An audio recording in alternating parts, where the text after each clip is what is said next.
Buenas tardes. El día de hoy vamos a continuar con la segunda clase de la asignatura Sistemas de Radar. En la clase previa nosotros hicimos un bosquejo, una generalidad de lo que era un sistema de radar. Y comenzamos, por supuesto, en aquella oportunidad de una manera muy descriptiva, mencionando las cosas, mencionando qué era un radar y cuál era la influencia del medio y tal. El día de hoy vamos a ir un poquito más hacia la parte, podemos decir, cuantitativa. Eh, ¿Cuáles son las magnitudes que se manejan en el sistema de radar? Y entonces, bueno, en función de eso, ¿cómo es que vamos a pensar en diseñar, en escoger los equipos que se van a utilizar? Entonces, vamos a irnos aquí, ¿ok? Ahí tenemos nuestras láminas, como siempre. Y vamos entonces a avanzar.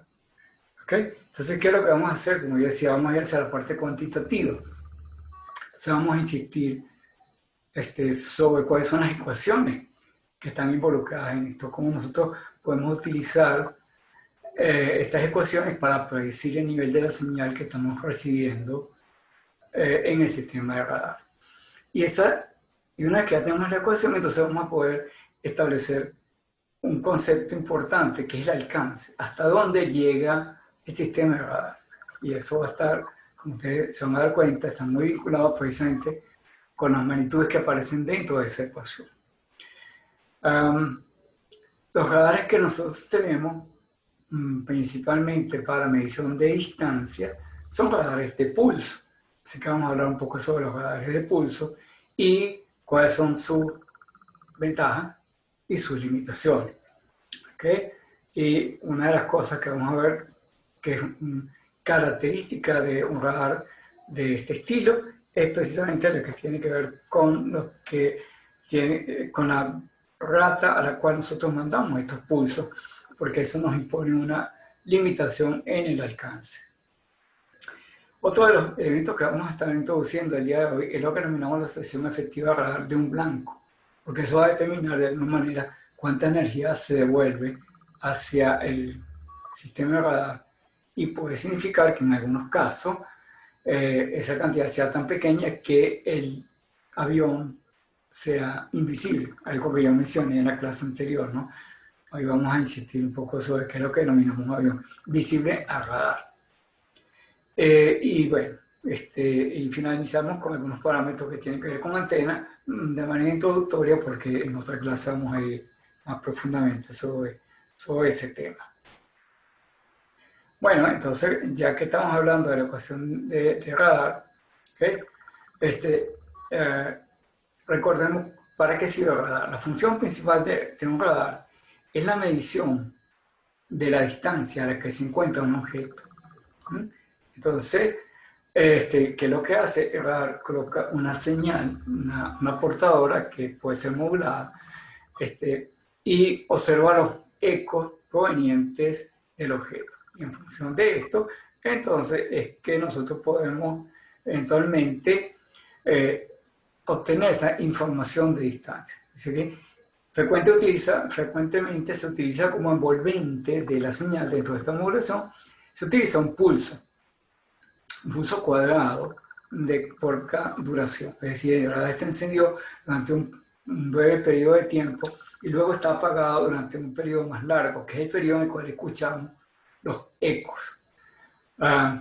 Entonces, si por ejemplo consideramos que la onda se mueve a la velocidad de la luz a 3 por 10 a la 8 metros sobre segundo, entonces lo que va a hacer es que si yo tengo un blanco que está a una cierta distancia, digamos R, entonces nosotros vamos a observar el eco de vuelta desde ese blanco en un tiempo tal que esa distancia R es igual a 0,15 por el tiempo en microsegundos. ¿Por qué 0,15? Bueno, porque acuérdense que un trayecto de ida y uno de vuelta. O sea, eso significa que el alcance está dividido por 2, o sea, tomamos la velocidad de la luz, pero dividimos por 2. ¿Okay? Vamos a tomar en cuenta el trayecto de ida y vuelta hasta el blanco.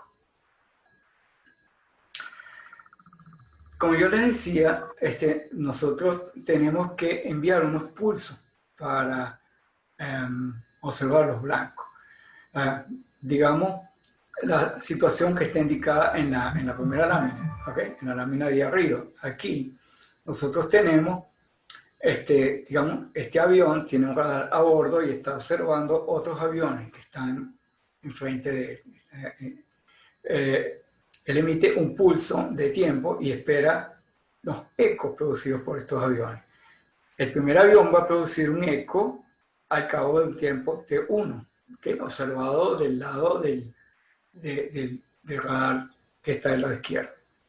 Se acaba un cierto tiempo T1, yo tengo un eco de parte del primer blanco. Y tengo al cabo de un cierto tiempo, ¿okay? Perdón, T1, me equivoqué. T1 es el tiempo de repetición. Yo tengo un blanco aquí, al cabo de un cierto tiempo observo este blanco y también un cierto tiempo más tarde observo este segundo blanco. Ok, consideremos entonces la siguiente situación. Estos son los pulsos, estos que están en grande son los pulsos que envía el radar y estos son los ecos de los aviones. Yo lo que hago para determinar la distancia es ver el tiempo transcurrido desde que yo emito el pulso hasta que he recibido el eco de parte de ese blanco. Ok, si yo emito un pulso y luego emito un segundo pulso de la de acá, el tiempo entre estos dos, que aquí está marcado como T1, es suficiente para que me lleguen los ecos de los dos aviones que están delante y yo puedo determinar la distancia de ambos de una manera, digamos, no ambigua. ¿Okay?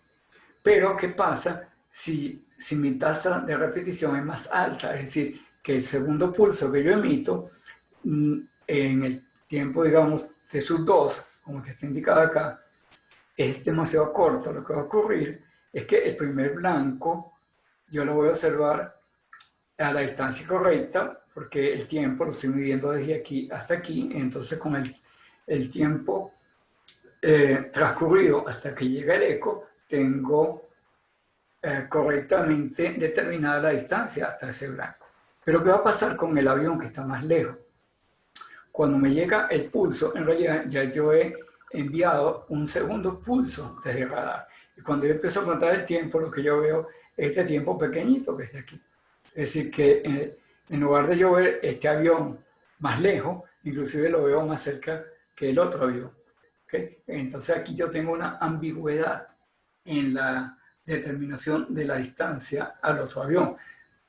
Entonces eso es lo que me va a limitar el alcance efectivo que puede tener este radar. Entonces el alcance va a venir determinado por la rata de repetición de estos pulsos. Si los pulsos son muy cercanos entre sí, solamente puedo ver blancos cercanos en espacio. Porque los blancos ya más lejanos, aunque me pueden producir eco, yo los estaría indicando con una distancia incorrecta. ¿Okay? Entonces eso es lo que llamamos ambigüedad en la distancia.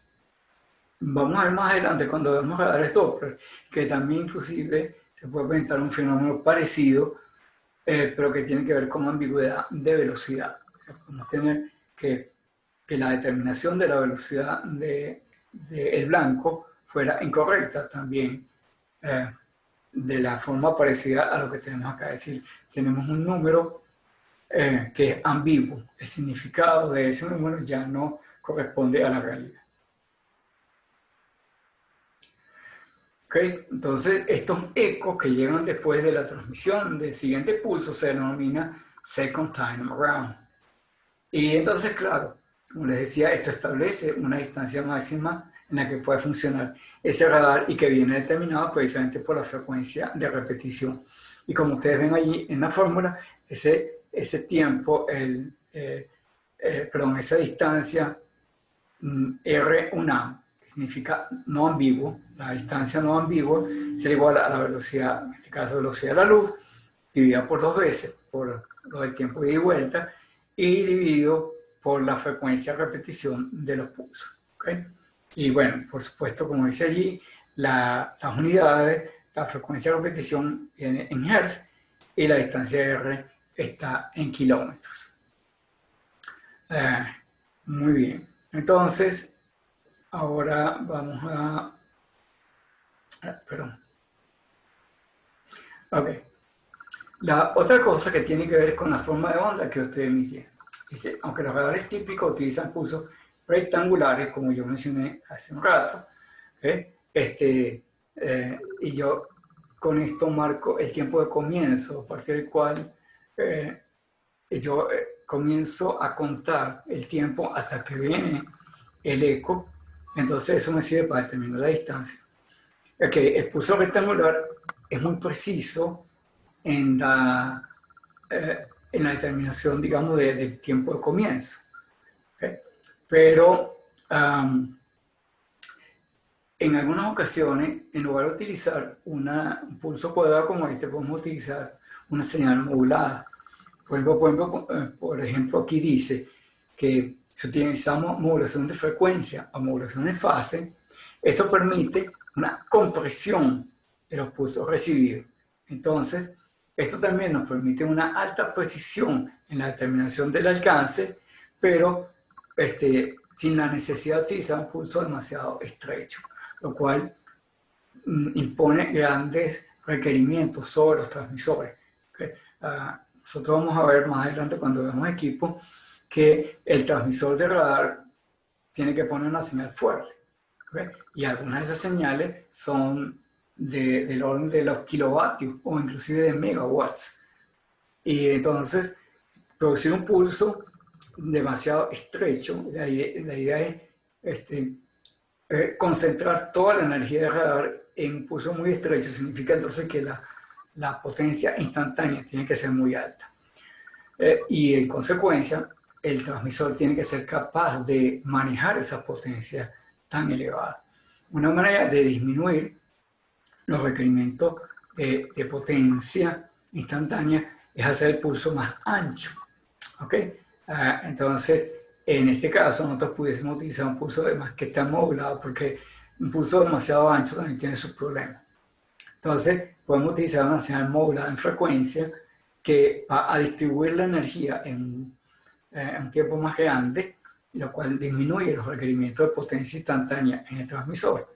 Pero nosotros podemos lograr una buena precisión en el tiempo y en consecuencia en la determinación de la distancia, haciendo un procesamiento de esa señal modulada. Eso es lo que denominamos una compresión del pulso, una compresión temporal del pulso, de lo cual hablaremos, por supuesto, más adelante. Bien. La otra alternativa es que la señal no esté modulada en amplitud, sino solamente hagamos lo siguiente. Tomemos una portadora a una frecuencia fija. ¿Okay? Si la portadora está en una frecuencia fija, la señal va y viene y constantemente, pues no tengo una referencia de tiempo para indicar la distancia a la cual está ese objeto. Yo no se preguntaría, bueno, ¿para qué sigue un radar con esas características? Que solamente yo estoy poniendo una portadora pura, no modulada. Entonces no tengo una marca de tiempo. Pero ese radar puede servir para medir otras cosas. Y una de las cosas justamente es que ese radar puede medir la velocidad a la que se mueve un blanco, utilizando lo que denominamos el efecto Doppler. Entonces, lo que va a ocurrir es que la señal que yo envío al blanco y que retorna está desplazada en frecuencia. Se produce una compresión del espacio-tiempo. ¿Okay? Recordarán esto de allá de la asignatura de radiación y ondas guiadas, que yo hablaba mucho del espacio-tiempo. Bueno, aquí justamente lo que ocurre es eso. Ocurre una deformación del espacio-tiempo. Entonces lo que va a ocurrir es que la frecuencia ya no es constante. Aunque yo esté transmitiendo una frecuencia constante, la señal que regresa tiene una frecuencia distinta por causa del movimiento relativo, ¿okay? O sea que aquí tenemos relatividad. El movimiento relativo entre los dos objetos. La velocidad relativa del objeto en movimiento con respecto al radar va a producir un corrimiento de frecuencia. Si nosotros medimos ese corrimiento de frecuencia, podemos determinar esa velocidad relativa entre los dos objetos. Por último, por supuesto, aquí yo he mostrado los efectos, cada uno por separado, pero yo pudiese tener radares que hacen combinación de estos métodos. Es decir, tengo tanto modulación de amplitud como modulación de frecuencia, y además puedo observar el corrimiento de frecuencia, y entonces ese radar no solamente me va a dar información de distancia al blanco, sino que también me va a dar información de velocidad. Vamos a pasar a la siguiente lámina. Ok, entonces vamos a comenzar hablando sobre el radar más simple, que sería más simple desde el punto de vista conceptual, que es el radar de pulso. Okay. Sería, digamos, el primer radar que uno pensaría acá. Entonces, bueno, como decimos aquí, un radar típico consiste de un transmisor que nos produce una señal de alta potencia y que está modulado por una forma rectangular. La función de esto es entonces que nosotros vamos a producir una gran cantidad de energía en un tiempo pequeñito. Esa energía se va a mover hasta el blanco y vamos a medir el tiempo de retorno. ¿Okay?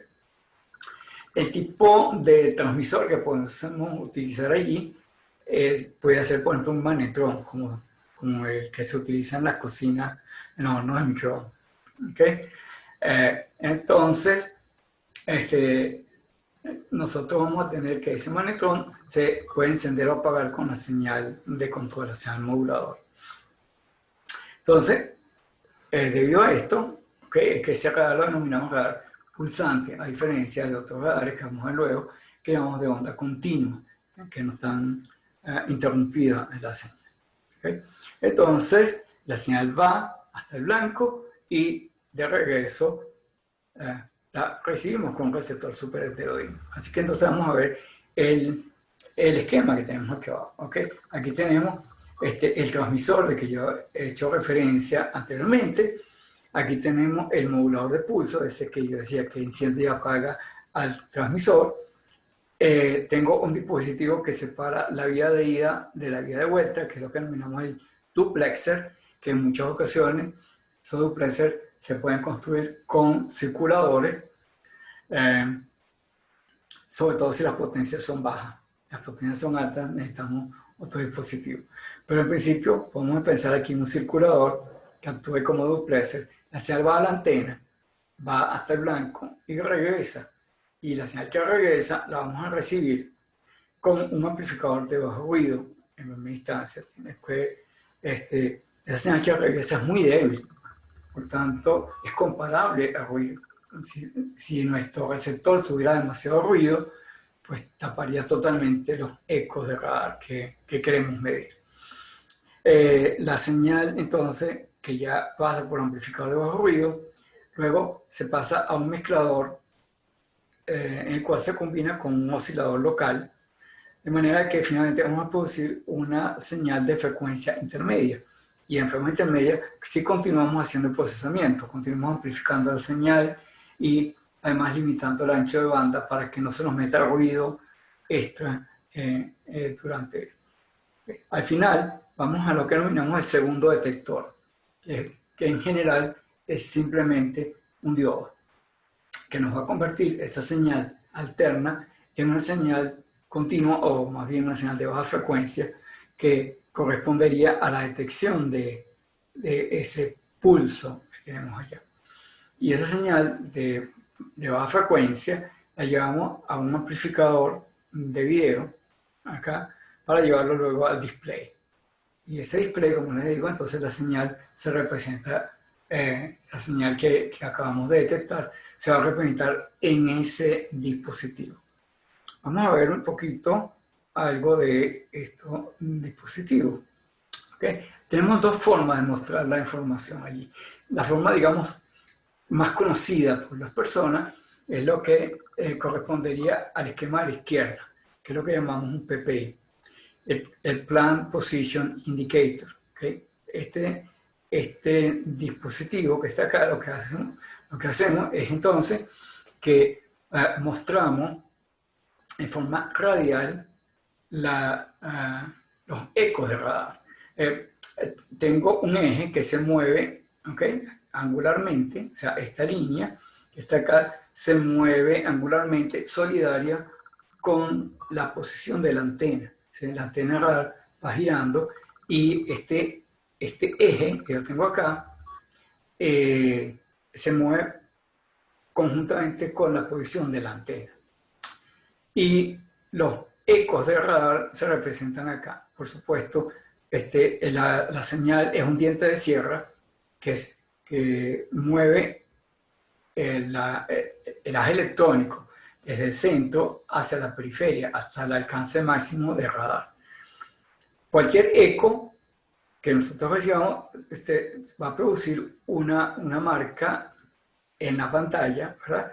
Y que la distancia a la que nosotros observamos esto del centro de la pantalla, que sería tiempo, también termina siendo distancia física en la cual está el objeto. Es decir que entonces, aquí tiene la palabra range, que significa alcance. Me dice entonces a qué distancia está ese objeto. Y por eso es que ustedes ven aquí los objetos representados, digamos, de esta manera. Nosotros vamos a tener entonces dos informaciones cuando tenemos un objeto. Tenemos por una parte el ángulo en el cual se recibió el eco de ese objeto y tenemos la distancia a la cual. Lo que sucede también es que no tenemos información mayor sobre el objeto. En algunas ocasiones puede ser importante que nosotros podamos tener alguna información sobre la forma que tienen esos pulsos que retornan del blanco. Entonces, tengo este esquema que está del lado derecho, ¿okay?, que se llama el A-scope. ¿Qué es lo que hace el A-scope? Esencialmente es como si fuera un osciloscopio en el cual el eje horizontal sería un eje de tiempo, pero ya saben, tiempo es espacio, así que en este caso, fíjense que el eje horizontal está calibrado, aparece aquí mostrado como distancia, range. Vamos a poner aquí, me gusta más bien poner la punta, ¿ok? Entonces lo que quiero decir es que aquí, ¿verdad?, esto que está acá es distancia en el eje horizontal. Y eso, lo que estamos haciendo es que estamos graficando esta misma señal que iba de aquí del centro hacia la periferia en el PPI, aquí lo ponemos como variable en el eje horizontal. Y en el eje vertical, mostramos la amplitud de las señales que nosotros recibimos de parte de nuestro receptor. Entonces vamos a tener, digamos, una imagen como las que tenemos acá. Por ejemplo, podemos tener un pico como este y otro como este, que corresponderían a blancos posibles. O sea, esas señales que yo estoy observando allí probablemente son unos blancos. ¿Okay? La amplitud de la señal son distintas porque los blancos están a distinta distancia. Ocurre una mayor atenuación en el blanco más lejano y por tanto ese pico que tenemos acá va a ser más chico. Pero además esto va a venir acompañado de ruido. Como ustedes ven acá, hay un ruido de base sobre el sistema. Entonces lo que nosotros tenemos que hacer luego en nuestro sistema de detección es poder discriminar la señal contra el fondo de ruido. Y hay algún ruido, ustedes van a ver que en la primera parte hay un ruido alto, porque lo que sucede es que cuando nosotros producimos el pulso de radar, hay muchos objetos que están cercanos a la antena y los ecos van a ser grandes. Entonces eso en realidad no son blancos deseables, vamos a decir así, sino que son señales que están en el entorno y no pueden producir esos ruidos. Y por supuesto, como ustedes van a ver acá, ese ruido es de altos valores a distancias cercanas, porque como la señal es fuerte, a medida que la señal va disminuyendo por causa de la propagación, entonces ese ruido también va a disminuir, ¿okay?, y queda finalmente como un ruido de base hacia las distancias mayores. Pero de todas maneras siempre tenemos que tener algo de ruido. La idea nuestra es poder extraer la información de los blancos con respecto a ese fondo de ruido que tenemos ahí. O sea, digamos, las cosas típicas que nos ocurren en los sistemas de radar. Vamos a ir ahora a una descripción cuantitativa, que lo anterior fue más bien cualitativo. Ya decimos cómo funciona el radar, pero ahora vamos a ver de cuánto estamos hablando. Y de cuánto estamos hablando de cuánta potencia. La ecuación de radar, si recordamos la clase anterior, ¿verdad? Se acordarán de que nosotros en el sistema de comunicaciones normal utilizamos la ecuación de Friis. Y si en un sistema de radar, pues tenemos que utilizar la ecuación de Friis 2 veces. La señal va y regresa. Lo que vamos a hacer entonces acá es hallar esa ecuación integrada de las 2 vías ida y vuelta que denominamos la ecuación de radar. Entonces, vamos a ver aquí. Supongamos que yo tengo mi señal transmitida, ¿verdad? Esta señal transmitida va a producir una cierta densidad de potencia, un vector de Poynting, a una cierta distancia R, que va a venir dada por el π dividido por 4pi r cuadrado. Recuerden que el π es el producto de la potencia del transmisor por la ganancia de la antena transmisora. Entonces ya tengo una cierta densidad de potencia a esa distancia R. Ahora, a esa distancia está el blanco. El blanco entonces va a actuar como una antena receptora. Él va a recibir esa energía, ¿verdad? Y la va a reemitir. Así que habría una cierta área efectiva del blanco que recibe potencia, ¿verdad? Y la reemite. Entonces, pudiésemos tener, digamos, ahora la siguiente situación. ¿Ok? Dice, el blanco intercepta esta densidad de potencia, la remite hacia atrás. ¿Okay? Así que ahora nuestro problema es pensar, bueno, pensemos que la señal que yo estoy emitiendo hacia atrás también es una onda esférica, por tanto está sometida a la misma ley de disminución con la distancia, con el inverso del cuadrado de la distancia. Así que entonces pudiéramos plantearnos de que ahora la intensidad, la densidad de potencia que yo observaría de vuelta, o sea, a distancia R igual a 0, R igual a 0 que está aquí, entonces sería igual a la densidad de potencia que yo tenía a la distancia R, que viene dada por esto, multiplicado por esa área sigma que yo tengo acá, que sería el área que recopila la antena, el blanco, recopila una cierta cantidad de energía y la manda hacia atrás, y la cual se atenúa con la misma ley de 4pi r cuadrado, ¿ok? Que tenemos aquí en el denominador. Entonces, en esta sigma, estamos mencionando acá, pues estamos resumiendo todos los efectos de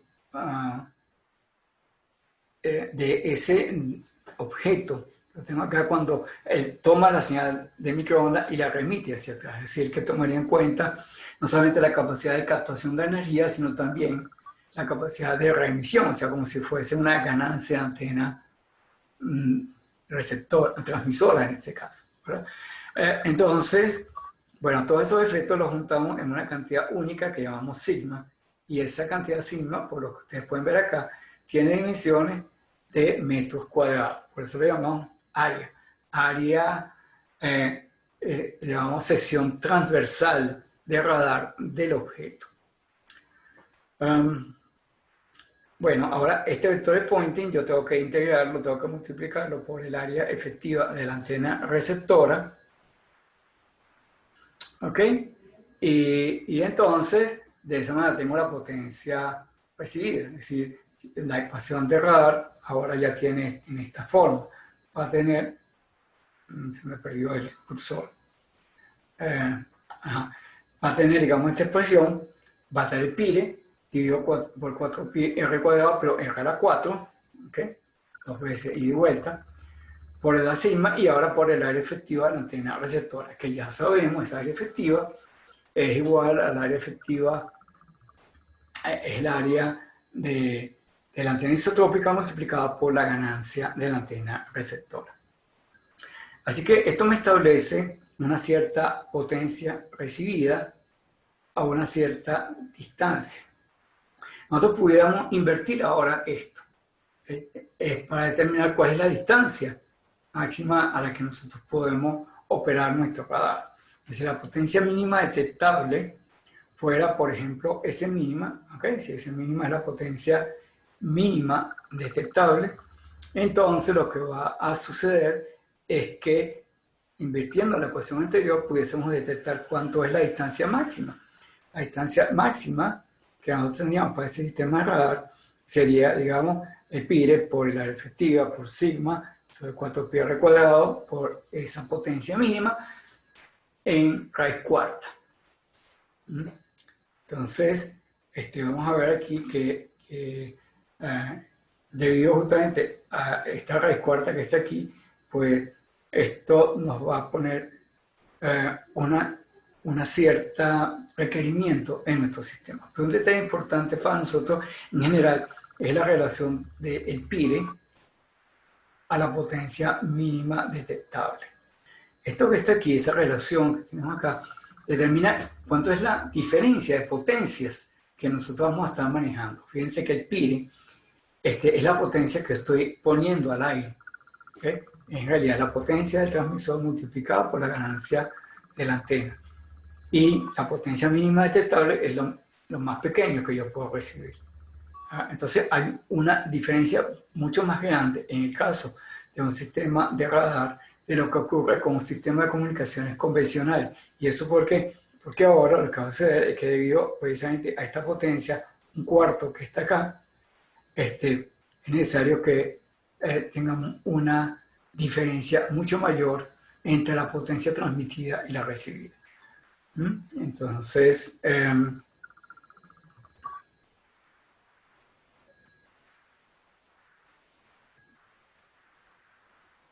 bueno, como dice acá, un análisis de esta ecuación nos indica que para alcanzar una mayor distancia necesitamos un pi grande. Pi grande significa alta potencia de transmisor y alta ganancia de antena. ¿Okay? Entonces, eso es lo que nos va a permitir que nosotros podamos alcanzar distancias muy grandes. Por esa misma razón es que los radares también pueden ser peligrosos. ¿Okay? Una persona que opera en el entorno de un sistema de radar está siendo sometida a una densidad de potencia muy grande por causa de este pi.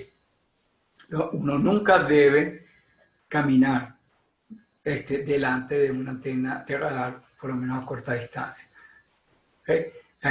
Algunos de ustedes me dirán, pero bueno, ya en el aeropuerto de Maiquetía uno ve la antena ahí cerquita y eso no te afecta. Hay dos cosas. Uno, la antena no está apuntando hacia abajo. ¿Okay? La energía que te puede estar llegando viene por unos lóbulos laterales. ¿Okay? La mayor parte de la energía va hacia arriba, hacia donde están los aviones. Ese radar no apunta hacia donde están las personas. Y lo otro es que en realidad no estás tan cerca. O sea, lo mínimo que tú te puedes acercar a esa antena ya por lo menos son 100 metros. ¿Okay? Está cerca del estacionamiento, ¿okay? Pero ya a 100 metros ya la potencia disminuye a un valor, digamos, menos peligroso. No totalmente inocuo, pero menos peligroso. Es importante esto, tomarlo en cuenta, porque en otras ocasiones yo les he preguntado a la gente sobre qué tan los efectos para la salud que tienen estos antenas de radar. Y entonces, pues, algunas tareas que les he mandado por allí. Y es importante tomar en cuenta dos cosas. Uno, obviamente, el valor de la potencia instantánea, pero otro es el tiempo de exposición. Una persona que eventualmente va al aeropuerto, aunque que estuviese relativamente cerca de la antena, está expuesta muy poco tiempo a los efectos de radar. Es muy distinto a una persona que labora en el aeropuerto o a una persona que vive cercana, entonces pudiera verse expuesto a una intensidad mayor porque está expuesto más tiempo. ¿Okay? Entonces hay que, cuando se montó el radar de Maiquetía, la primera antena de radar estaba ubicada cerca del terminal nacional. Y eso significa que está ubicada muy cerca del distribuidor. Y ahí hay unos bloques de apartamentos, que llaman los bloques del Banco Obrero. Entonces, cuando se pensó en la ampliación del aeropuerto y había que ampliar también la potencia de radar, lo primero que se hizo fue cambiar la ubicación de la antena. Se movió de esa ubicación que estaba allí cerca de los bloques de Banco Obrero, se mudó a una distancia mayor que es donde está actualmente. ¿Okay? Entonces, eso son cosas que hay que tomar en cuenta aquí. La otra cosa es que también necesitamos una antena receptora con una alta ganancia. En general, para tener una alta ganancia, un área efectiva grande, necesitamos una antena grande. ¿Okay? Y entonces, bueno, hasta ahora tenemos parámetros que están bajo control del diseñador. Potencia transmitida y umbral de recepción. Pero hay algunas cositas que no están bajo control del diseñador. ¿Okay? Así que cuando nosotros vamos a montar nuestro sistema, tenemos que tomar en cuenta eso. Hay los términos que tienen una naturaleza estadística, es decir, que no son determinísticos en esto. ¿Okay? Y esos elementos, en consecuencia, son impredecibles. Así que entonces ese alcance que hemos mencionado acá, dado por esa ecuación, se puede considerar simplemente como un resultado demasiado optimista cuando estamos en situaciones reales. O sea, si nosotros idealizamos todo, podemos considerar que ese alcance vendría dado única y exclusivamente sobre esos parámetros que hemos puesto allí. Pero en las situaciones reales, el alcance puede ser mucho menor. Entonces, la primera cosa, la señal mínima detectable, podríamos decir que no es un valor fijo que pueda ser establecido en fábrica. ¿Okay? Está vinculado obviamente al ruido térmico de los componentes electrónicos que constituyen el receptor. Pero estamos asumiendo en una instancia que lo deben haber hecho en otra asignatura, que el tipo de ruido que estamos considerando allí corresponde desde el punto de vista estadístico a un proceso estocástico ergódico.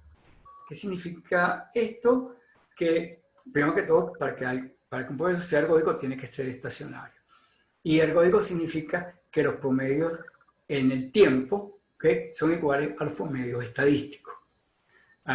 Y eso estaría bien si yo sumo entonces, por ejemplo, que nuestro ruido tuviera esa característica. Un tipo de ruido que tiene precisamente ese comportamiento ergódico, ese ruido que denominamos BLGN, ¿ok?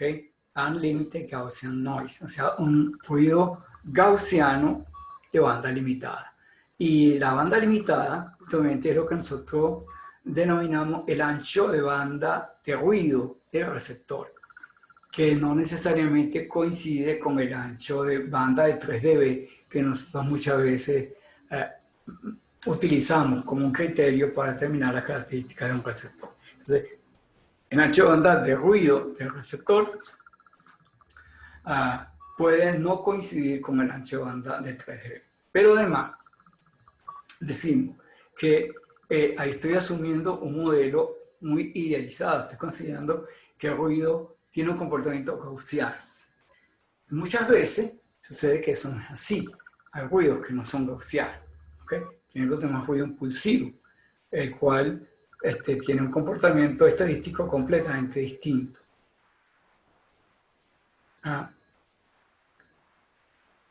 Bueno, usted no quiere avanzar. Ok. Más adelante nosotros nos vamos a centrar un poquito más sobre ese tema de ruido. Pero vamos a decir algo aquí. Aunque vamos a discutir esto más adelante, recordemos que en condiciones reales de operación tenemos otro tipo de ruido, sobre todo cuando se trata de equipos móviles.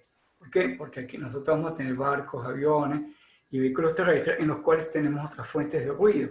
que son producidos por los motores, ¿no? El mismo motor del carro, el encendido del carro, ya sea del tipo viejo, del tipo eléctrico, o el nuevo, el electrónico, producen señales de alta frecuencia que son de característica impulsiva, por tanto no son gaussianos.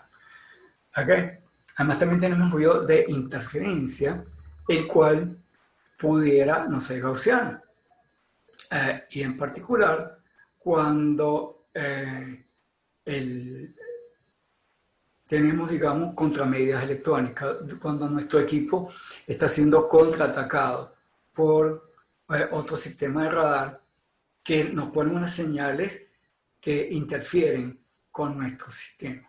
¿Okay? Entonces ese ruido tampoco es un ruido gaussiano. En algunas ocasiones es un ruido que tiene ciertas distribuciones estadísticas que han sido elegidas precisamente para maximizar la interferencia. Eso lo denominamos jamming. El jamming lo vamos a ver en otra clase, pero es también un tipo de ruido con el que tenemos que lidiar.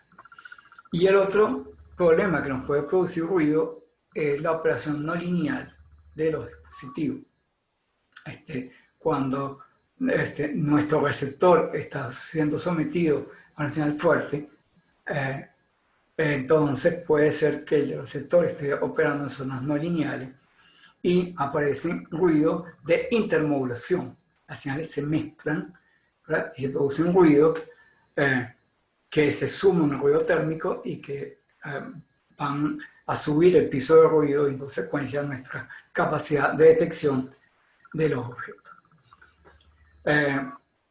Entonces, ese es un primer elemento, el tamaño, o sea, el valor mínimo de señal que pudiera estar sujeto a este tipo de cosas, el área efectiva del objeto y además también las pérdidas. Estamos asumiendo que estamos en un ambiente totalmente libre de obstáculos y de elementos que absorban energía, pero en la realidad puede ocurrir esto. Fíjense que vamos a considerar pérdidas adicionales a lo largo del trayecto como las que producen los hidrometeoros.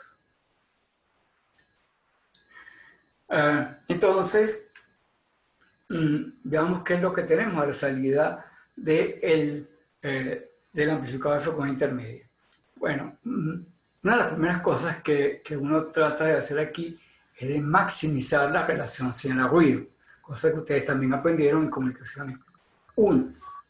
¿Okay? En Comunicaciones 1, una de las cosas que uno aprende es a buscar cuál es el receptor óptimo. Y para buscar el receptor óptimo, pues nos encontramos con que la respuesta de frecuencia del receptor óptimo tiene que ser el conjugado del espectro de la señal transmitida. Así que yo voy a transmitir con una señal y mi receptor óptimo tendría un espectro de frecuencia que es el conjugado de la señal que yo estoy enviando, el conjugado en frecuencia. Entonces, esa operación, cuando yo multiplico lo que va con lo que viene en frecuencia, en el tiempo, eso corresponde a una correlación. Como dice acá, una correlación cruzada de la señal recibida con una réplica de la que fue emitida. Por eso es que en algunos casos yo le dije que parte de la señal transmitida podía reinyectarse al receptor para que actúe como una referencia hacia esta correlación cruzada. ¿Okay? Entonces, mezclamos la señal y obtenemos algo como ese dibujito que ustedes tienen en la parte de abajo. Entonces, en función del tiempo, pues tenemos una señal que es variable, como la que está allí indicada, ¿verdad? Y esa señal variable en el tiempo, pues, ¿cómo podemos separar los blancos de lo que es el ruido? Bueno, una manera es que establezcamos entonces un umbral de decisión a partir del cual nosotros decimos, sí, tengo un blanco. ¿Okay? Y lo que está por debajo de ese umbral lo considero que es ruido. Esto que está aquí es ruido. ¿Okay? Y los blancos surgen por encima del ruido. Okay, si yo tengo que el blanco, por ejemplo, el blanco A está suficientemente por encima del ruido, no tengo ninguna duda de que ese es un blanco detectado. Sin embargo, Si estoy en una situación como la que está aquí indicada como B, está el cursor, ya lo perdí. Ok, está de ese lado. Si tengo un pulso como el que está indicado aquí como B, entonces lo que va a ocurrir es que estamos muy cerca del umbral. Yo no estoy seguro si esa señal es un blanco o es un ruido. Muy probablemente lo que vamos a tener allí es que a lo mejor la señal del blanco con el ruido está por debajo del umbral y entonces lo pierdo. ¿Okay? Aunque era un blanco, yo lo perdí. Eso es lo que denominamos un falso negativo. Pero también puede suceder algo como esto. Yo tengo una señal como la señal C, que está acá. La señal es evidentemente ruido, pero si este ruido en algún momento superara el umbral, pudiera significar para mí como si fuese un blanco. Es un blanco que no es real. Es lo que llamamos un falso positivo. Entonces, en los radares ocurre precisamente ese tipo de cosas, lo que denominamos los falsos positivos y los falsos negativos. ¿Okay? Y cuando estoy en una situación o la otra depende mucho del valor del umbral. ¿Okay? Si yo, por ejemplo, para el caso B, yo bajase el umbral de recepción para recibir este pulso que está aquí y que deje de perder ese blanco, ¿verdad? Entonces ahora yo tendría que efectivamente puedo recibir el pulso B, puedo recibir ese blanco, ¿okay? Estaría bien, hacemos un check mark de que recibimos ese blanco. Sí, pero al bajar el umbral, para que yo pueda recibir, es que si ahora el umbral está por aquí, entonces yo no solamente recibiría el B, que es un blanco real, sino que recibiría C, que es un blanco falso. O sea, tendría un falso positivo allí. Por tanto, tenemos esa situación, el tema de la determinación del umbral. Y eso en algunas ocasiones pues, puede ser una función manual o puede ser una función automatizada. Vamos a hacer que el sistema automáticamente suba o baje el umbral para tratar de minimizar tanto los falsos negativos como los positivos. Esto recordarán que bueno, eso se los escribí en la parte teórica, pero vamos a enseñar aquí. Yo siempre les recomiendo pues, que vean unas películas. ¿Okay? La primera película que yo les recomendé que vieran, si no la han visto hasta este momento que están viendo este video, pues ya saben que tienen que verla. Una película que se llama El hundimiento del Coventry. ¿Okay? Fue una acción que ocurrió durante la Guerra de las Malvinas. En esa época yo estaba trabajando para el gobierno británico. Bueno, yo solamente no, todo el grupo donde yo trabajaba en un grupo que se llama APDIP, que es Antennas Propagation and Digital Image Processing. Y entonces, pues durante la Guerra de las Malvinas, pues justamente muchos de los sistemas que se estaban utilizando allí habían sido desarrollados en las universidades. Yo estudiaba en una universidad en Inglaterra. Y entonces, ustedes verán en la película que el operador de radar constantemente está moviendo una perilla. Allí una de las cosas que hacía era cambiar el umbral de decisión. Dependiendo de ese ajuste, él podía detectar un avión o pudiera estar detectando ruido, tener falsos positivos. Entonces, justamente es importante verlo en la película porque en un determinado momento, cuando tenía un avión que estaba alto, era muy fácil separar lo que era el avión de lo que era ruido. Y por tanto, cuando él dispara el misil, tiene un blanco perfecto y de arriba el avión argentino. Pero ustedes ven más adelante en la película que los argentinos deciden volar bajo. Y lo que va a suceder allí es que va a haber muchos ecos de radar por parte, eso lo vamos a estudiar cuando veamos Clutter, por parte de las olas, que están volando prácticamente a la altura de las olas. Y entonces sucede que tengo muchas señales falsas producidas por las olas y era importante que pudiera ajustar el umbral de decisión para poder distinguir los aviones de las olas. Y ustedes ven en la película que en un determinado momento él pierde los aviones. Y cuando los recupera, ¿okay?, el radar del misil no puede engancharse adecuadamente con los aviones por el mismo problema de tener que distinguir el blanco real del blanco falso que ha producido por las olas. Así que el misil no logra derribar el avión argentino, y por eso que los argentinos eventualmente llegan a bombardear el barco y lo hunden. ¿Okay? Esa es parte de la película que tienen que ver. Está en la parte teórica de la asignatura, los enlaces a donde tienen las películas que yo les mando a ver. Entonces, bueno, ahí tienen ustedes una situación donde discutimos sobre el tema del umbral, el umbral de recepción. Y como este umbral, en algunas ocasiones, pues, no puede ser estático, sino que pueda moverlo hacia arriba o hacia abajo, para poder distinguir los blancos reales del fondo de ruido. Muy bien.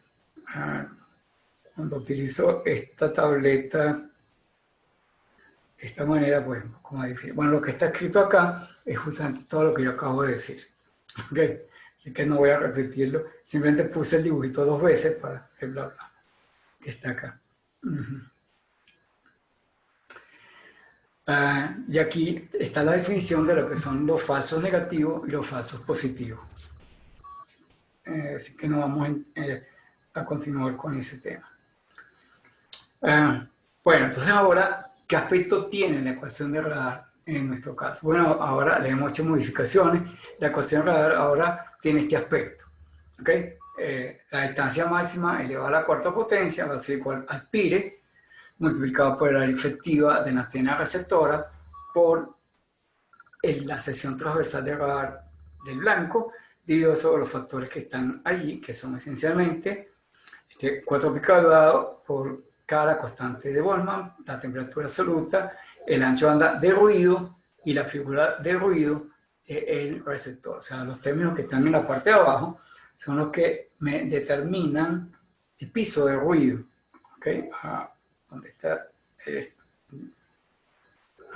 Estos términos que están aquí son los que determinan el piso de ruido contra el que yo tengo que luchar. Y yo tengo que garantizar una mínima relación señal-ruido, ¿okay?, que es este término que está aquí a la derecha, una relación señal-ruido mínima para poder garantizar una detección de los blancos, como lo vimos anteriormente. ¿Okay?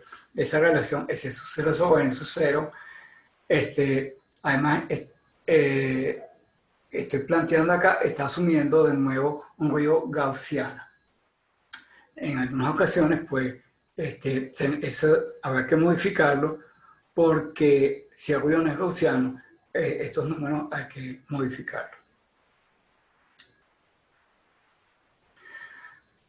Nos queda hablar un poquito sobre la sección efectiva de radar del blanco, la sección transversal del blanco. ¿Okay? Como dice acá, es un elemento que tiene un comportamiento aleatorio, que depende en muchas cosas del ángulo con que yo estoy viendo el blanco. ¿Okay? Como dice acá,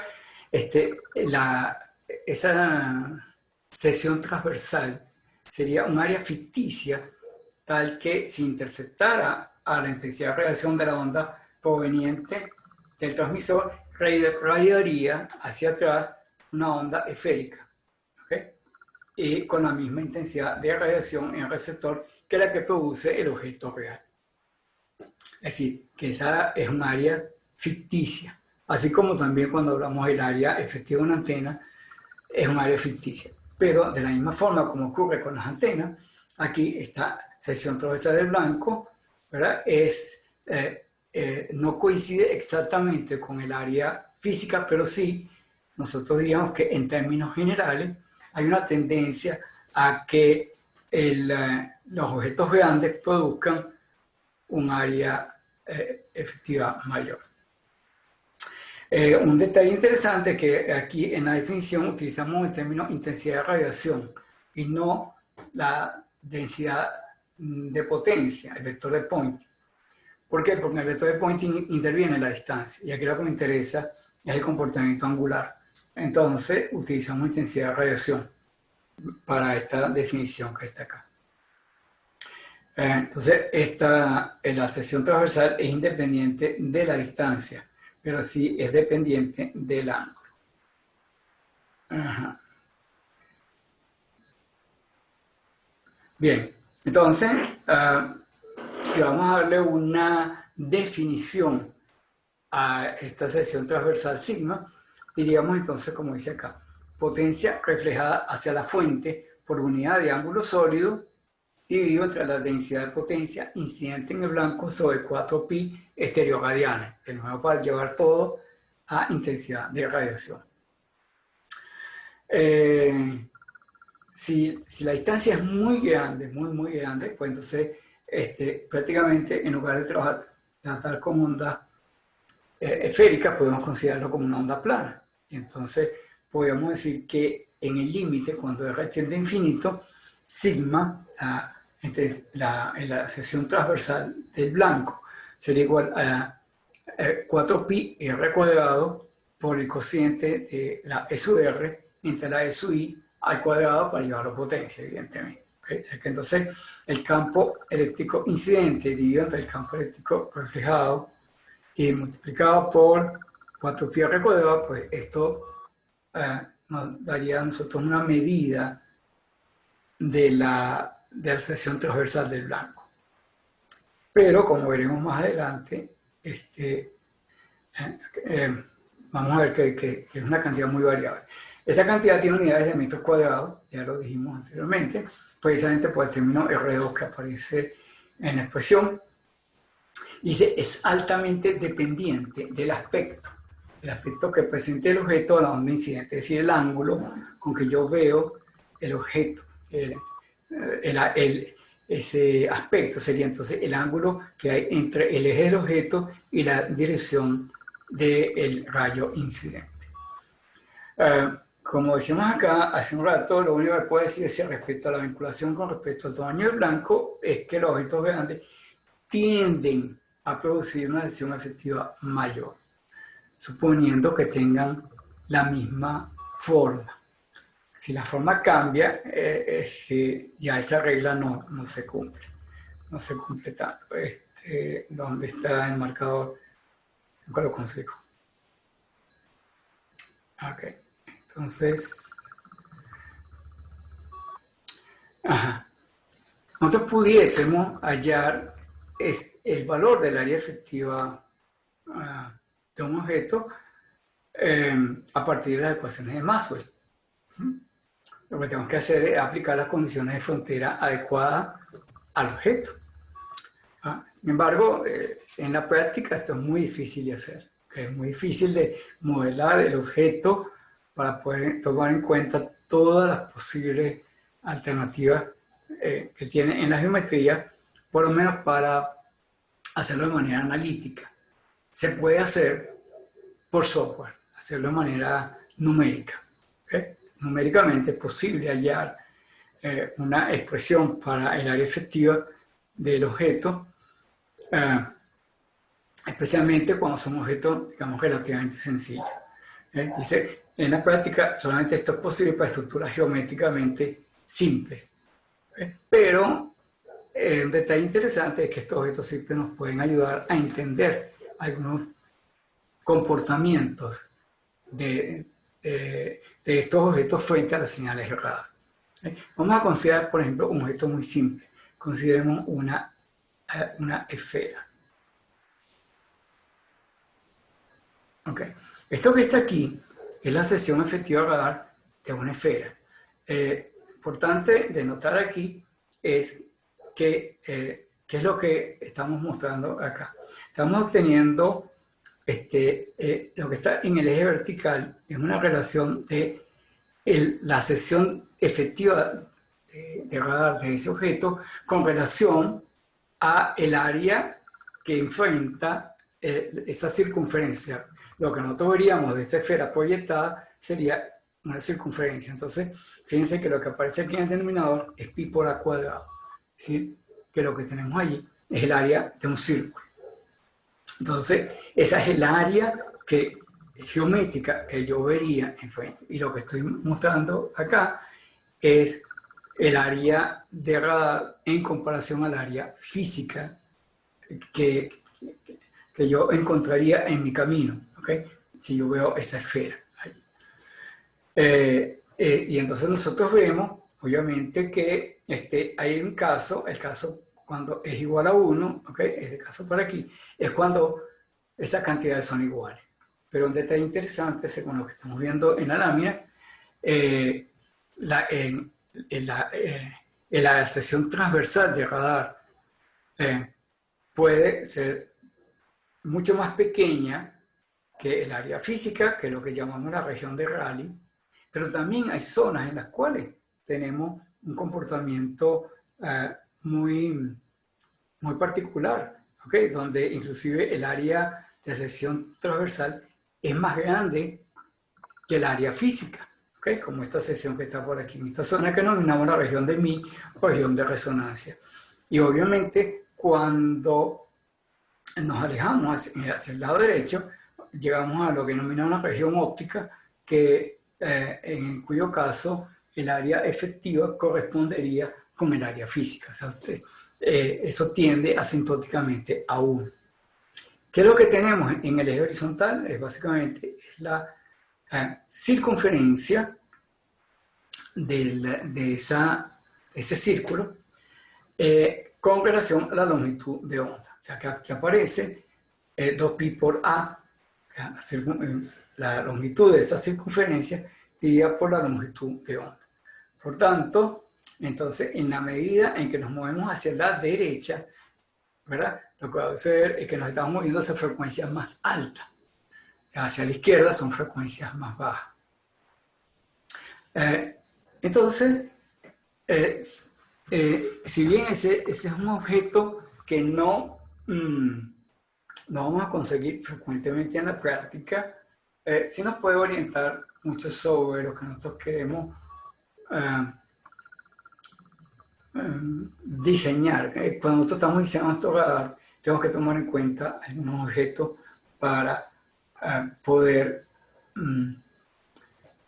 lograr un determinado comportamiento. Fíjense, hacia el lado izquierdo, en la región de Rayleigh, encontramos que la sección transversal es muy pequeña. Entonces, y eso correspondería a frecuencias bajas. Y, por ejemplo, en nuestro caso, si nosotros modelamos las gotas de lluvia como esferas, entonces nosotros pudiéramos, si escogemos un radar con una frecuencia baja, pudiéramos atravesar las zonas de lluvia sin que haya ningún problema con esto. La zona de lluvia no me va a producir un retorno de radar fuerte. ¿Por qué? Porque la sección transversal es muy pequeña. Como ustedes ven en esa región de Rayleigh, lo que va a suceder es que el área que nos presenta, el área que presentan las gotas de lluvia al radar va a ser muy pequeña si el radar es de frecuencia baja. Y eso puede ser importante si yo quiero un radar que atraviese las nubes, que atraviese los fenómenos meteorológicos, porque me interesa más bien conseguir otras cosas, precisamente un avión, un objeto metálico que esté embebido dentro de esa nube. Entonces nosotros pudiésemos atravesar la nube con el radar, si escogemos una frecuencia baja. Pero si sucede que más bien yo estoy interesado en poder detectar la lluvia, más bien entonces yo debería irme hacia las frecuencias más altas, donde ahora sí yo tengo que el retorno de radar de parte de la lluvia va a ser más alto. Así que entonces, si yo me voy hacia este lado, escojo una frecuencia mucho más alta, pues entonces yo sí voy a tener un retorno fuerte. Bueno, como dice aquí, se puede observar que para esferas grandes, aquellas cuya circunferencia es significativamente mayor que la longitud de onda, la sección de radar se aproxima al área del círculo, ya eso lo vimos hace un rato, ¿ok? Y como comentaba en la siguiente lámina, pues entonces yo digo justamente que esto me puede servir para elegir qué tipo de radar utilizar, qué frecuencia debo utilizar con el radar. A frecuencias bajas, podemos penetrar los hidrometeoros, así que va a tener muy poco eco de parte de estos hidrometeoros. ¿Por qué? Porque las gotas de agua prácticamente van a ser imperceptibles. En tanto que si yo lo que quiero es detectar precisamente el hidrometeoro, tengo una aplicación meteorológica, entonces sí me va a interesar que tenga un retorno alto, así que entonces escoger una frecuencia mayor.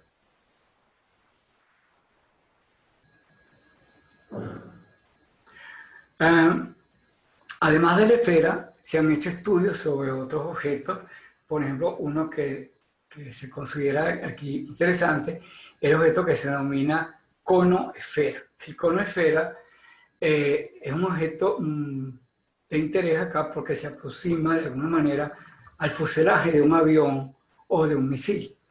Entonces nos va a interesar saber qué tanto va a variar los reflejos dependiendo del ángulo con que yo mire a ese cono esfera.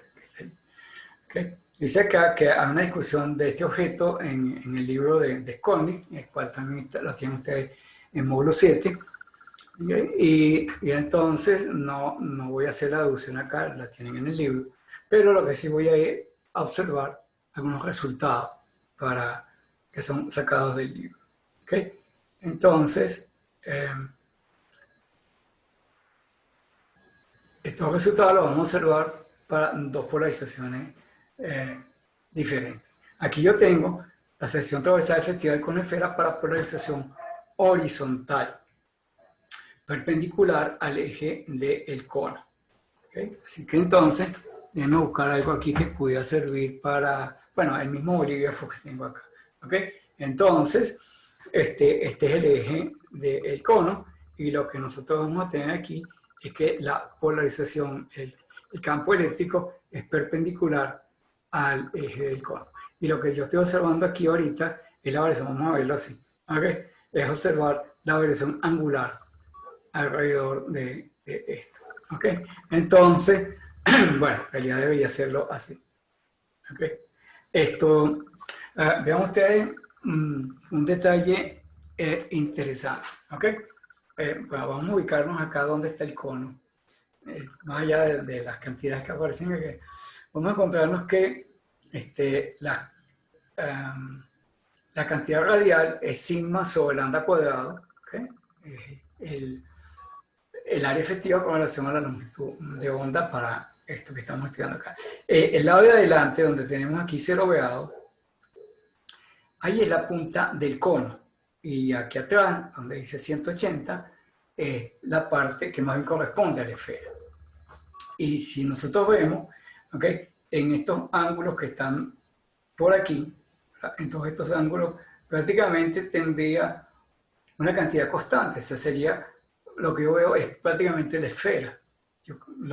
Las variaciones son muy pocas. ¿Okay? Yo prácticamente lo que estoy viendo es una esfera. Ahí.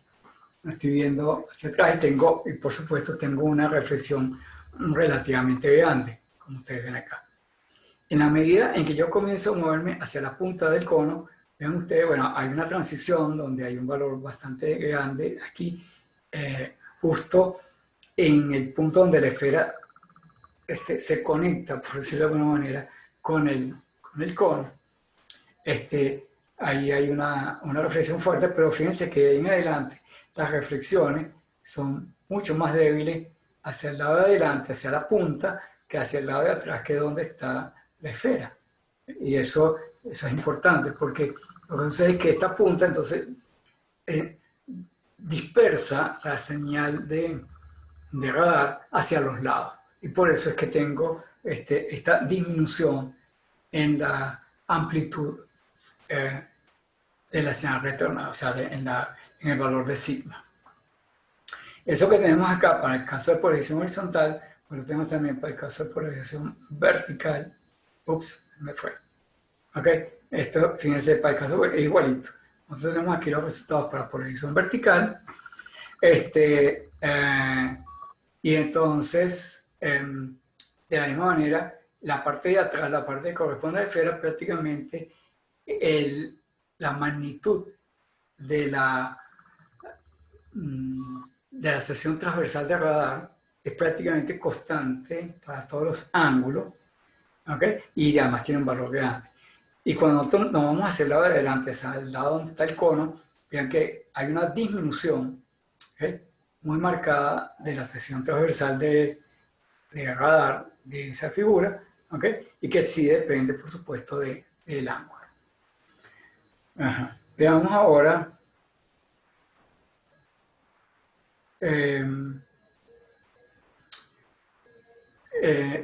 objetos reales. Bueno, como les decía, un objeto real, un barco, un avión, son muchísimo más complejos que esos objetos que yo acabo de mostrar, la esfera y el conesfera. ¿Okay? Sin embargo, pues estos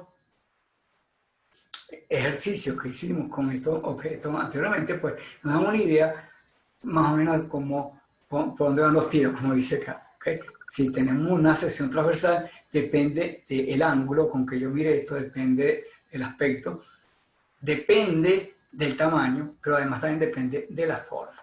¿Okay? Dice entonces lo siguiente: una escogencia adecuada de la forma, así como de los materiales que constituyen a este objeto, barco o avión, lo que sea, puede disminuir la sección transversal y en consecuencia puede dificultar la detección de estos aviones. Vamos a hacer una comparación, fíjense. Vamos a comparar la sección efectiva de radar de un avión de la Segunda Guerra Mundial, un B-26, un avión muy famoso durante la Segunda Guerra Mundial, especialmente durante los años 43 al 45, cuando hay, como decir, el contraataque de los aliados en contra de Alemania.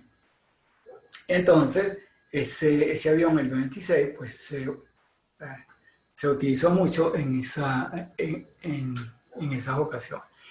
Es un avión bastante grande, ¿ok? Habían dos versiones, creo que la versión que está aquí es la de 2 motores, ¿ok? Y podemos ver de que un avión moderno, más o menos del mismo tamaño, como se llama al Stealth, el Stealth tiene una envergadura de alas más o menos similar a la B-26, y sin embargo tiene una sección transversal que es apenas la centésima parte de la sección del B-26. ¿Okay? Vamos a ver un poquito cómo se vería esto, si es que logro conseguir el cursor aquí. Ok, eso que está ahí es la sección transversal de radar de un B-26. ¿Okay? Obviamente todo lo que hemos mencionado anteriormente, el hecho de que el comportamiento sea dependiente, vamos a poner aquí el láser que es más grande, okay, que el comportamiento sea dependiente de ángulo. Fíjense ustedes entonces que visto de frente, si esta es la versión de 2 motores, visto de frente y de cola, los reflejos son bastante grandes, y también visto a lo ancho en la dirección de las alas. ¿Por qué? Porque prácticamente tenemos ahí como una cruz, tenemos una resonancia a lo largo de este eje, digamos, vertical, bueno, entre la proa y la popa del avión. ¿Okay? Pero también hay otro dipolo que establecería otra resonancia a lo largo de la sala. Es más bien en los espacios intermedios vemos que las reflexiones no son tan grandes. Pero de todas maneras es una reflexión bastante grande. Si comparamos con un avión furtivo, pues lo que tenemos en esta situación que está acá. Este avión tiene la centésima parte de la sección transversal del B-26 y su envergadura, que es el tamaño de la sala, es comparable. Estamos hablando de aviones más o menos del mismo tamaño. Pero fíjense, estas secciones transversales angulosas que tiene el Stealth justamente son para dispersar las señales de radar. Lo que hace es que envía las señales hacia los lados. De esa manera, entonces tenemos que, visto de frente, el Stealth es prácticamente invisible al radar. Ese efecto, aquí lo tenemos en el dibujito, le llamamos efecto Stealth, en el cual tenemos que hay toda una sección como esta que está aquí, una sección en la cual este radar no puede detectar a ese avión. Pero si yo lo veo desde otro ángulo, sí tengo una cierta sección transversal que sí puede ser detectada. Así que entonces yo, por ejemplo, si utilizo un radar multiestático, si pudiera detectar un avión de esto. Entonces tengo un transmisor ubicado acá y tengo receptores ubicados hacia los lados. Entonces en este caso la señal que dispersa el avión hacia los lados es recibida por las otras antenas y entonces sí es posible detectar a ese avión, que como decíamos es invisible al radar, pero el radar que está enfrente es invisible a este radar, pero no a este que está aquí.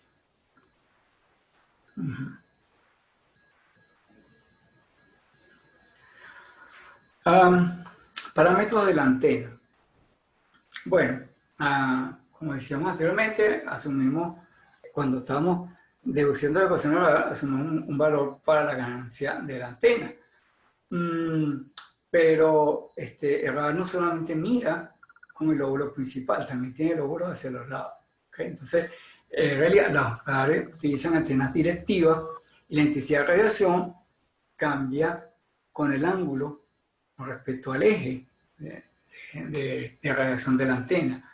Es decir, con respecto al lóbulo principal, también tenemos que los lóbulos laterales también transmiten y reciben energía. ¿Okay? Entonces, como decimos acá, que la intensidad de radiación que proyecta en una dirección dada depende de la distancia angular con respecto al eje de referencia, que es el eje de referencia de máxima radiación de la antena. Si la antena se mueve mecánicamente, ¿okay? ese eje podemos asociarlo con la geometría de la antena y podemos establecer, digamos, una dirección en la cual esté radiando la antena, tiene el lóbulo principal y entonces ahí tenemos los lóbulos laterales. Sin embargo, muchas antenas, como veremos también en otra clase, se dirigen, se apuntan electrónicamente. Entonces ya no hay un movimiento mecánico de la antena, sino que la antena es estacionaria y los lóbulos son los que se mueven electrónicamente. Lo veremos en otra clase. ¿Okay?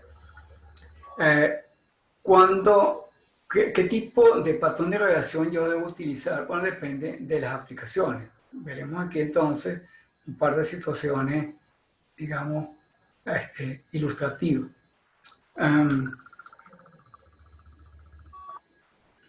Por ejemplo, si yo tengo una antena que tiene un tipo de radiación donde tengo un lóbulo principal muy bien definido y muy pocos lóbulos laterales, un lóbulo bien delgadito, eso lo llamamos un pencil beam. ¿Okay? Pencil beam es un patrón de radiación altamente directivo, tiene muy pocos lóbulos laterales y es conveniente precisamente para radares de seguimiento y control de armas. Más adelante les muestro una foto. Por otra parte, puede ser que yo tenga un patrón que denominamos fan beam, el patrón abanico. En general, este patrón presenta un lóbulo más ancho en una dirección, generalmente la dirección vertical, y estrecho en la horizontal. ¿Okay? De manera que se utiliza más para labores de vigilancia. ¿Okay? Entonces aquí les muestro un par de fotos como este. Fíjense, el radar de la izquierda es un radar que es para control de armas. ¿Okay? Utiliza un patrón de radiación de tipo pencil beam. La idea es que tiene muy pocos lóbulos laterales y se enfoca en el blanco, y a medida que el blanco se mueve, ustedes pueden ver aquí los ejes, esto que está aquí permite moverlo en elevación y el que está aquí abajo en azimuto. Se puede mover, tiene 2 grados de libertad. A medida que el blanco se mueve, el radar lo sigue y esa información se pasa al misil para pues, hacer el control del arma. En el caso de los aeropuertos, nos encontramos un radar más parecido a esto. Lo pueden ver ahí en Maiquetía. ¿Okay? encuentran un radar que la antena es muy ancha en esta dirección, pero es relativamente estrecha en la dirección vertical. Y como ustedes ya saben, cuando estudiaron antena, pues el ancho del lóbulo es inverso del tamaño de la antena. Así que lo que va a ocurrir es que en la dirección horizontal el lóbulo es bien estrecho porque la antena es grande en la dirección horizontal. Pero en la dirección vertical el lóbulo es ancho porque el tamaño de la antena en la dirección vertical es pequeño. Entonces el lóbulo se abre en la dirección vertical y es muy estrecho en el horizontal. Y entonces eso es adecuado porque los aviones me vienen a mí en distintos ángulos, ¿verdad? En la dirección vertical. Por eso yo tengo que tener un lóbulo ancho para poder captar los aviones que están a distintas alturas. Acá. Pero horizontalmente sí me interesa que el lóbulo sea estrecho para poder discriminar la posición del avión adecuadamente.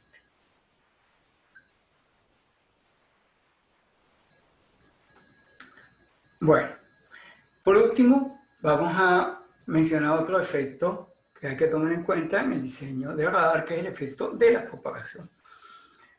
¿Por qué? Porque esto también nos va a producir imprecisiones y entonces habrá que tomar en cuenta en el diseño de nuestro sistema. ¿Ok? Bueno, decíamos que en el diseño original, cuando estamos calculando la ecuación de radar, asumíamos situaciones muy ideales. Asumíamos que los rayos son rectos porque el medio era lineal, isotrópico y homogéneo. ¿Okay? Y asumíamos que el medio no tenía pérdida. Las situaciones en la realidad pueden diferir de esa situación ideal. ¿Okay? Por ejemplo, la primera cosa que podemos encontrarnos precisamente con las pérdidas. Podemos tener pérdidas por absorción de energía, por los gases que están presentes en la atmósfera. ¿Okay? Cada gas tiene una tasa de absorción efectiva diferente. Y en consecuencia, y además otra de las cosas es que esa tasa varía con la frecuencia y varía con la frecuencia de un gas al otro. Así que ciertos gases presentan picos de resonancia a una frecuencia y otros a una frecuencia diferente. Por ejemplo, vamos a ver que en términos generales la tasa de absorción crece con la frecuencia. Frecuencias más altas son más susceptibles de ser absorbidas por los gases. ¿Okay? Pero sobre todo el elemento que influye mucho acá es la frecuencia de resonancia de las moléculas. Por ejemplo, que el caso del oxígeno y el anhídrido carbónico presentan una alta absorción en la banda milimétrica. ¿Okay? Prácticamente el oxígeno tiene una línea de absorción muy fuerte en la banda de 56 gigas. ¿Okay? Entre 56 y 60 gigas, prácticamente son los picos de absorción del oxígeno. ¿Okay? Pero, por ejemplo, el vapor de agua más bien presenta un comportamiento distinto. Los efectos del vapor de agua se comienzan a sentir a partir de los 6 gigas en adelante y presenta un pico en la banda KU, que es precisamente la banda en la que recibimos la señal de los satélites de televisión. Por eso es que cuando teníamos el DirecTV acá, entonces aquellas personas se dan cuenta que cuando llovía no había DirecTV.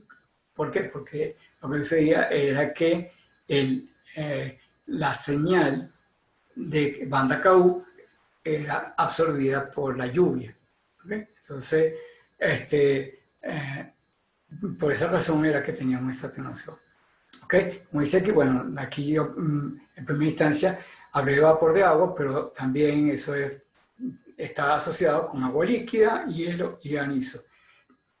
Y no solamente tenemos efectos de absorción, sino que también hay dispersión, ¿okay? De los rayos por estos elementos que ya son físicamente grandes, un pedazo de hielo o un granizo, y eso va a producir que la señal se vaya hacia los lados y produce una disminución de la señal recibida.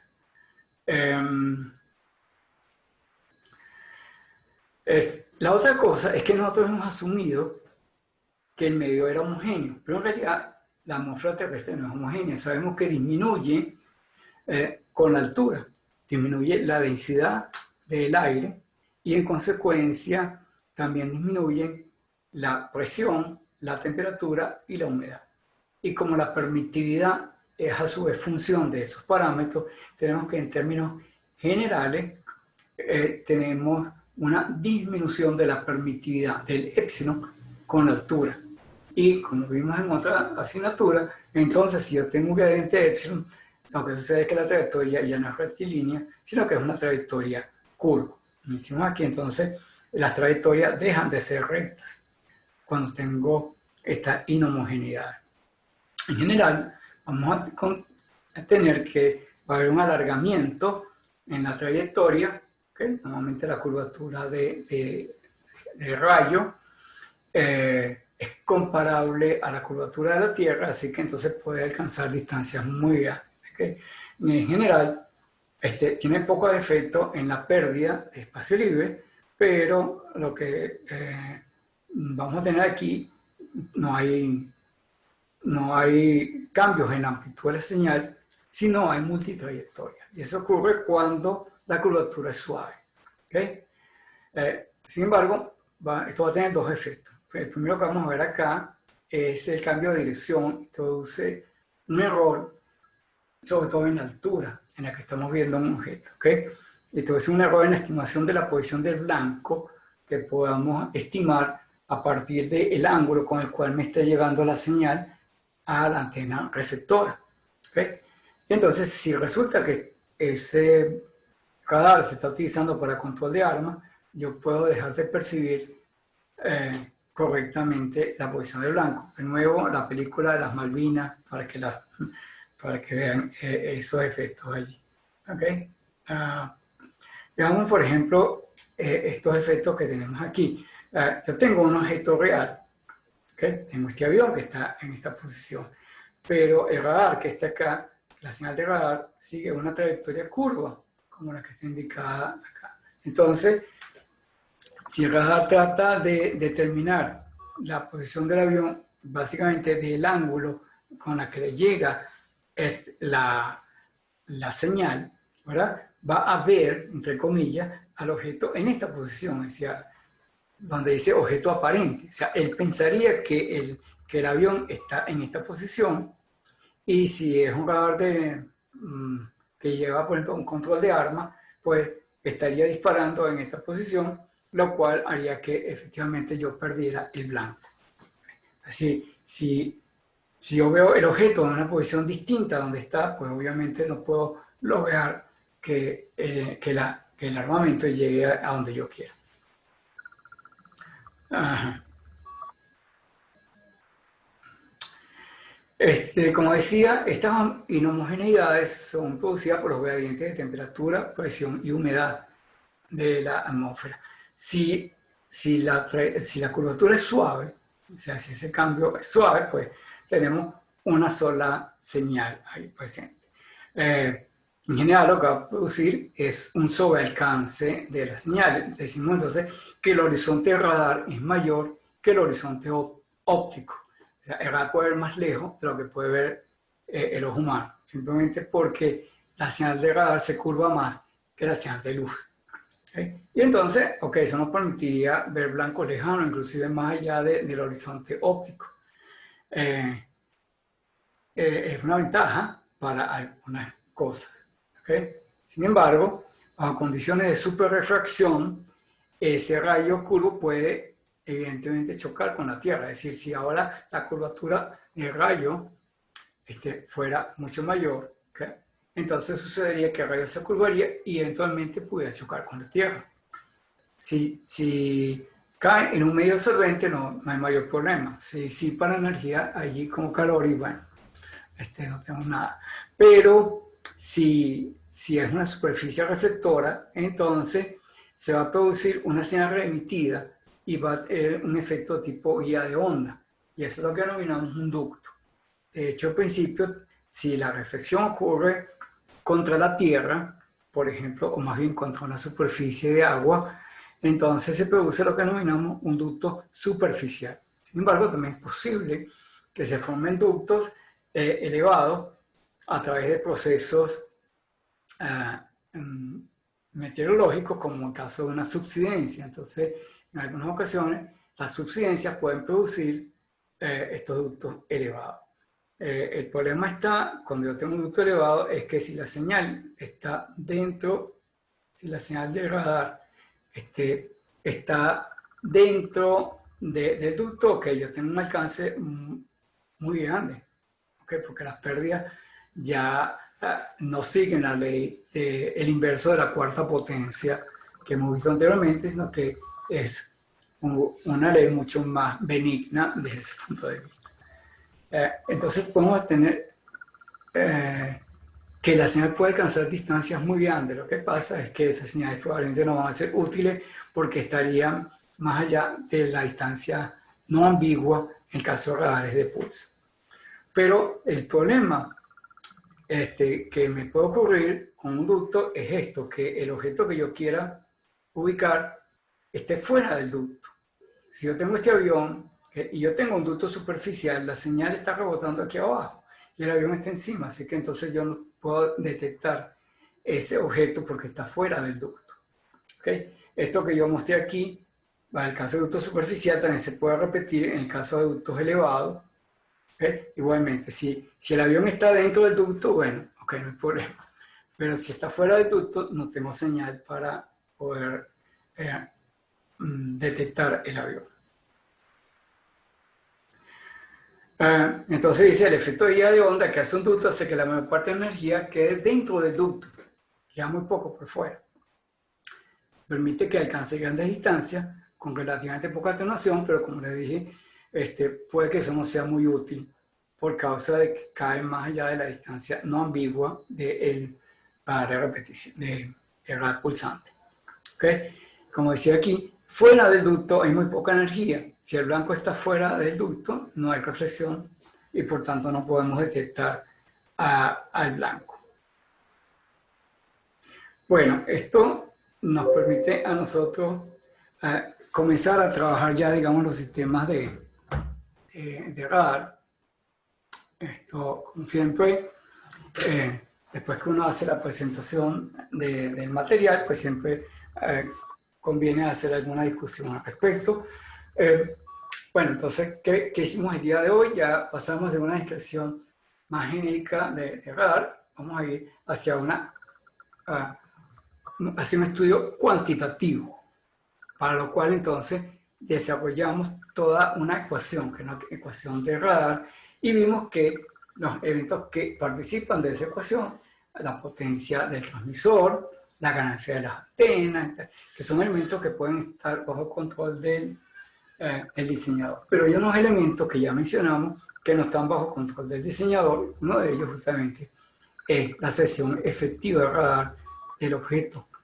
¿Okay? Y de hecho entonces más bien hay aviones y barcos y otros elementos que se diseñan a propósito para que tengan una sección radar muy pequeña y por tanto no puedan ser detectados por los radares y en consecuencia serían invisibles, comillas apropiadas para el radar. ¿Okay? Entonces ya con esa descripción que acabamos de hacer entendemos por qué, cómo funciona el avión furtivo, el Stealth. Y no es el único, hay otros aviones que también siguen estos diseños. También vimos los efectos que hace en medio de transmisión. Vimos entonces en particular cómo la elección del sistema de radar va ella en función inclusive del medio por el cual yo estoy atravesando. Y por ejemplo, yo puedo elegir un radar de baja frecuencia si me interesa poder atravesar los fenómenos meteorológicos, los hidrometeoros, sin que me produzcan eco, porque yo quiero obtener un objeto que está volando por dentro de esas nubes que están ahí adentro, entonces utilizo un radar de baja frecuencia. Pero si lo que me interesa precisamente es detectar las nubes, entonces utilizo una frecuencia más alta que me produzca una mayor interacción con las moléculas de agua, ya sea que estén en forma de vapor o en fase líquida o inclusive sólida, como el caso de granizo y hielo. Pero bueno, ahí más o menos hemos hecho una descripción ya acercándonos un poquito más al sistema de radar, a los sistemas de radar, y hemos mostrado un par de fotos ilustrativas de algunas antenas. A lo largo del curso, pues seguiremos con esta misma tónica, mostrando fotos, mostrando los efectos de cada cosa, y lo vamos a ir complementando con algunas películas que yo les recomendaré.